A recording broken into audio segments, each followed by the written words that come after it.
Moving On présente Mobility Stories, le podcast de la mobilité durable. Bonjour à tous. Nous revenons aujourd'hui sur la première édition des Mobility Stories, enregistrée au printemps dernier en plein confinement. Les extraits que nous avons sélectionnés pour vous ici évoquent notre besoin vital de mobilité et le monde d'après. Comme vous pourrez le constater, toutes les disciplines s'y intéressent. Commençons par écouter Pierre-Michel Lorca, professeur de psychiatrie. Pour lui, le génie humain trouvera toujours des solutions pour nous permettre de se déplacer, même autrement.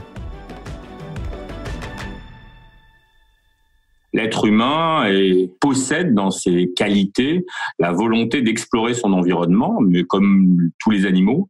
Et en fait, toutes les espèces animales et cette volonté d'explorer l'environnement est totalement empêchée à l'heure actuelle. Et on voit bien que ça contraint à maîtriser nos émotions, nos envies quotidiennes par la réflexion, c'est-à-dire nos pensées, notre raisonnement. Je ne dois pas sortir car cela est dangereux. C'est une pensée élaborée qui empêche l'envie qu'on peut avoir de se promener, de se rapprocher de nos proches et de nos semblables. Et ces éléments-là sont extrêmement, en permanence, très difficiles à gérer. Donc, pendant un certain temps, on y arrive et au bout d'un moment, ça devient extrêmement difficile parce qu'on est en permanence dans un état de tension entre ce qu'on ressent profondément, les sensations qu'on a par rapport à notre environnement, nos émotions et ce qu'on pense, le danger, la protection nécessaire vis-à-vis de l'épidémie. Et arriver à contrôler ces émotions et ces sensations au nom de cette idée, c'est possible un certain temps, mais au bout d'un moment, ça devient difficile. L'écart est peut-être un peu grand, mais cela m'évoque le rapport avec l'environnement. Ce n'est que depuis que nous avons des signes très visibles du changement climatique, que ce soit des incendies gigantesques, des inondations, que nous prenons vraiment conscience de l'urgence du danger. Ce parallèle vous inspire quoi ? Je pense que c'est un parallèle pertinent parce que ça correspond à notre manière de fonctionner. C'est-à-dire que c'est, une fois de plus, la discordance entre nos sensations et nos émotions et notre réflexion. En fait, pour le monde qui nous entoure, tout le monde est capable, alors il y a des débats autour du réchauffement climatique, mais on voit bien que tout le monde est capable d'appréhender la notion de réchauffement climatique, d'appréhender la notion de pollution, la notion de variation de notre environnement liée à l'industrie. La plupart des gens sont maintenant largement informés et c'est tout à fait possible. Mais par contre, tant que nous n'éprouvons pas ces choses-là, tant que nous ne les ressentons pas, tant que nous n'avons pas des émotions qui sont associées, nous sommes véritablement totalement aveugles en fait à ces pensées-là. C'est-à-dire qu'on ne le ressent pas. Donc en fait, ça reste une théorie. La difficulté principale, c'est comment on va transformer cette expérience en quelque chose qui nous permettra de transformer le monde vers un monde qui est plus satisfaisant, moins inquiétant, moins menaçant. Moi, je crois quand même beaucoup aussi à l'action collective. Quand on est tout seul, on change une partie de son monde, et après tout, pourquoi pas, mais je pense que la prise de conscience collective dans l'organisation de nos sociétés sera probablement quelque chose dont je fais l'hypothèse que ça aura des conséquences positives pour tout le monde. Le génie humain va trouver des solutions, probablement, et je ne crois pas que ça soit un excès d'optimisme, va trouver des solutions à ce problème-là, et probablement que nous reprendrons notre marche tranquille vers je ne sais quoi, vers un avenir, mais probablement que nous incurverons notre marche vers peut-être des rivages qui sont un peu moins pollués, un peu moins dangereux, un peu moins infectés. Moi, on peut le souhaiter.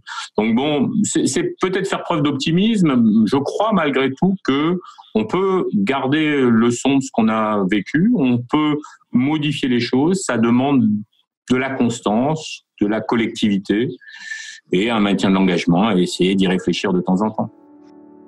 Nous avons effectivement tous fait l'expérience de cette mobilité contrainte qui doit nous inviter à agir. Mais pour quel monde et quelle mobilité demain ? C'est la question que j'ai posée à Bertrand Piccard, explorateur et aéronaute, mais aussi psychiatre, ainsi qu'à Luc de Brabander, philosophe d'entreprise, et Jean Etiens, économiste et urbaniste. Quand on sera sorti, vous le voyez comment, ce monde, ensuite ? Le monde d'après, moi, je ne le considère pas du tout comme un monde qui doit être immobile, où on doit arrêter de bouger, où on doit arrêter de découvrir. mais c'est un monde qui doit être efficient. C'est un monde qui doit utiliser les nouvelles technologies de manière à être propre, à ne pas polluer, à être raisonnable.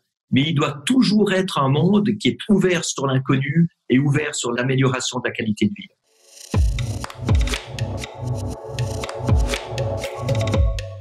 La mobilité de demain, c'est probablement regarder le problème autrement, faire comme Copernic. Peut-être d'autres habitudes, d'autres réflexes, d'autres manières de passer les vacances. Je ne sais pas. Mais ce que je crois, c'est que la voiture ne peut plus être au milieu de la slide. Ça, j'en suis convaincu.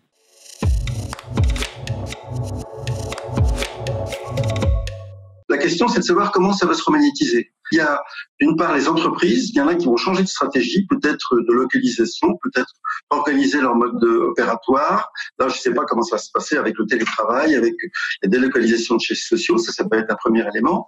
Le deuxième élément, il va être d'ordre politique. Alors, il y avait déjà une poussée des aspirations écolo. On a bien vu aux dernières élections municipales avec des villes comme Bordeaux, Lyon ou Strasbourg, où on a des écolos qui sont très proches qui sont à la veille de pouvoir prendre le manche.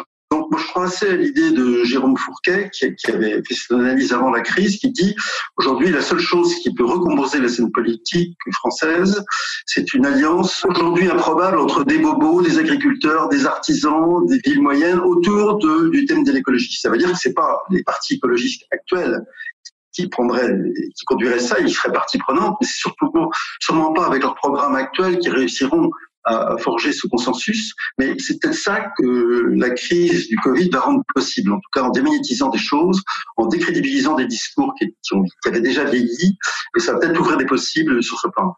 Alors il y a finalement deux cas de figure qu'on peut présenter.